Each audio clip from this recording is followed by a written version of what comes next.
guys, so I finished a new mini art journal. This is probably the fattest one yet, partly because of this middle page. It barely closes. So I'm going to do a flip through, go over some of my favorite pages and the meanings behind some of them. And if you haven't seen one of these videos before, I've made plenty of these before, but what I do is basically I get a 3-pack of these field notes, like notebooks, and I use them for to-do lists, grocery lists, all that kind of stuff. And then when I'm done using them, I will paste in paper or paint over it, collage, whatever it may be, and basically reuse it and turn it into a mini art journal. So that's what this is going to be. All right, so I think this is my second one of the field notes series. And I'm quite fond of this one. This one has a lot of graphite and pencil work. This page here came from a page on Ask Reddit, which I was frequenting a lot the last couple months. And it was a question that said, how did you know that it was over in your relationship? Like, at what point did you realize, like, this can't go forward and we need to break up, kind of thing? And I looked through responses, and there were some that were heartbreaking, some that were quite funny. And I thought about myself and how I knew in my last relationship that it was over. And there's your answer. It was over when I knew that I wasn't really scared of losing that person anymore. It was like, I was like, it'd be fine if we went our own separate ways. So there you have it. This page is hard to see because of the glare, which was my own fault for putting it in there. I just really like this image. I like the lighting in it.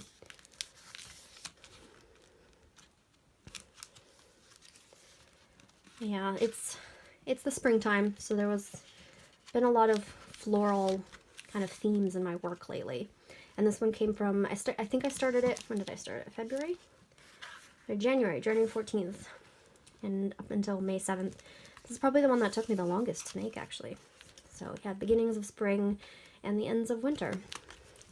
And I've been using a lot of kind of digital themes in my work lately. And so this is one of them. So kind of text messages, notes in your phone, stuff like that. I've been incorporating that a lot in my work.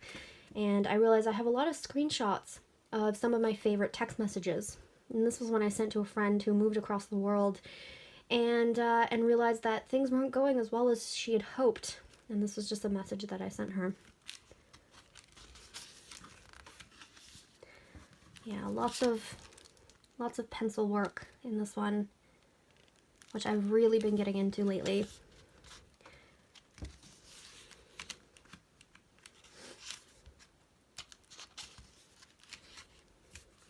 And just like last time, or in my previous mini art journals, there's a lot of the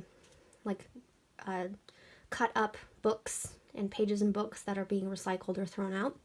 And then I just take up little bits and pieces and rearrange them to make new poems, new sentences, whatever it may be. And this one wasn't so much that, because it's just one sentence, but it was just one that I had left over that I couldn't quite fit into the previous book. So this was actually the first page I did in this one. And those are real ginkgo leaves. One of these is this one is from our own backyard. I've lived in the same house for 15 years, and I did not know that we had a ginkgo tree. It's very hidden. So here's one of those actual kind of poems. A smile glimmered through and became gentler, and it was the color of the maples and a fire. He felt prodigal, more graceful, extravagant. He felt tremendous. He was in love. And the background came from a calendar of the city that I live in that I got for free. So some more of that digital kind of work. I don't think I executed this one very well, but the idea was, you know, when you search for something and then Google will tell you, oh, did you really mean to do this instead? So that's kind of what I came up with.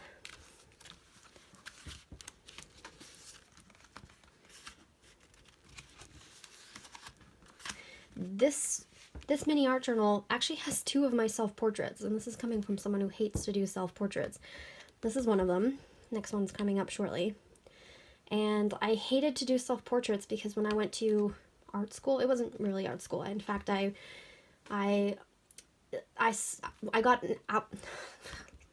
applied for art school, and I got a scholarship to go to one of the most prestigious art universities in my city.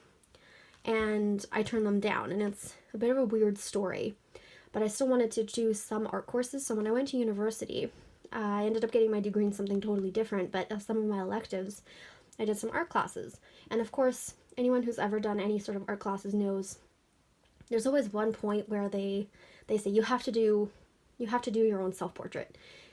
And I hated doing self-portraits. And no matter what, every art class from high school until university, independent art courses, whatever it may be, they always ask you to do self-portraits.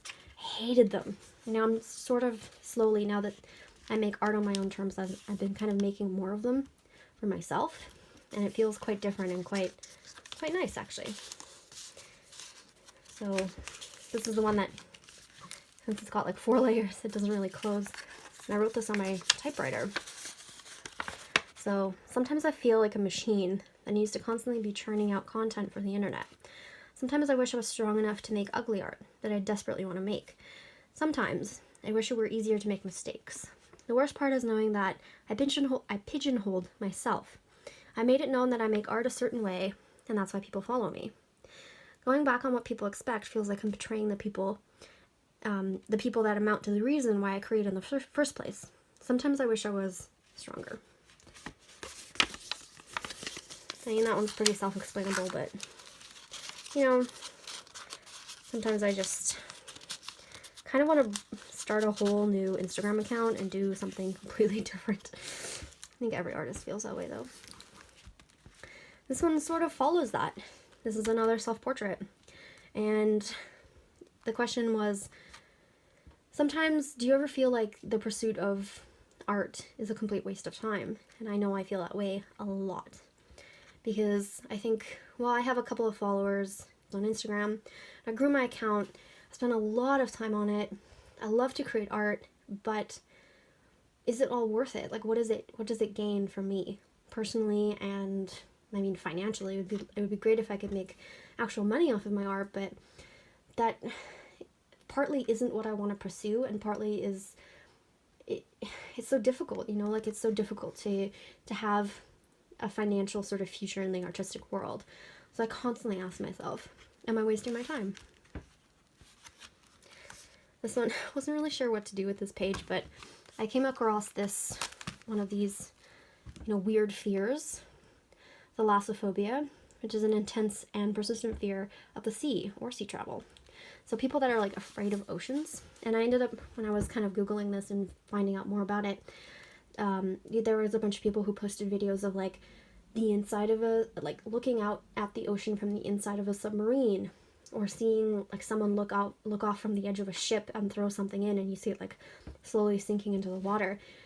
And they were like, oh my god, this is the most terrifying thing I've ever seen. And I was the exact opposite. I was like, I love this. This is amazing. I love the ocean. I love the water. So this is a fear that I never quite understood. And it was really interesting to kind of look into it and find people that were so scared of water and bodies of water. And kind of be like, I don't get it, but this is so weird and so interesting. So yeah, that's what that page was about. This one's pretty straightforward. I wanted to draw a bee. I drew it in acrylic here, and then I drew the same thing in watercolor that I'm thinking of turning into a sticker, but haven't decided yet.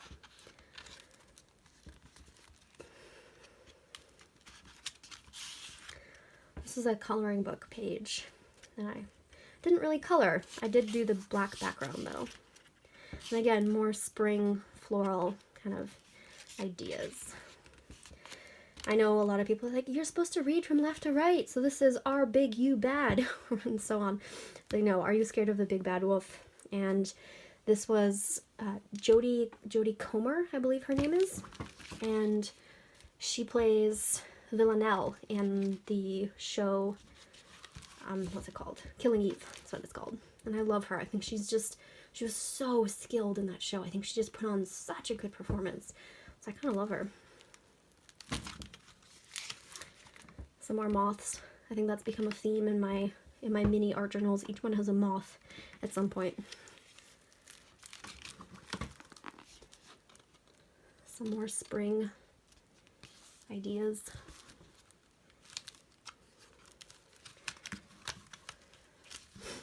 This, I realized in my bigger art journals that I have, I do a rainbow page in almost every single one, but I've never done one in a mini art journal.